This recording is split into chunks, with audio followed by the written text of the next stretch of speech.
এটা একটা সম্পূর্ণ নিরামিষ রেসিপি। পেঁপে প্রথমে আলু দিচ্ছি না, আলু ছোটো ছোটো করে কিউবস করে কেটে রেখেছিলাম, পেঁপেটা গ্রেট করে রেখেছি।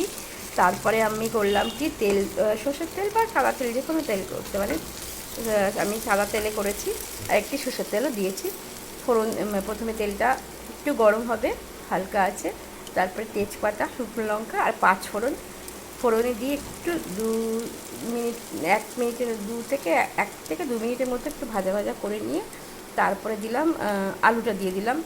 তারপরে বাঁধাকপি গ্রেট করাটা দিয়ে, পেঁপে গ্রেট করাটা দিয়ে, সরি বাঁধাকপি না, পেঁপে গ্রেট করাটা দিয়ে দিলাম। তারপরে পরপর মশলাগুলো, টমেটো দিলাম, কাঁচা লঙ্কা দিলাম নিজের আন্দাজ অনুযায়ী, ঝাল যেমন খাবেন। তারপরে জিরে আদা বাটা দিলাম। তারপরে হলুদ, নুন সবই দিলাম। নুন মিষ্টিটা আপনাদের আন্দাজ মতো দেবেন।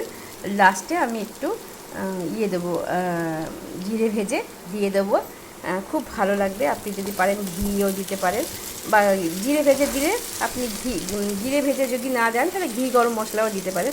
এটা বানিয়ে করে খেয়ে দেখবেন, খুব ভালো লাগবে। রুটি, ভাত সবার সঙ্গে যাবে।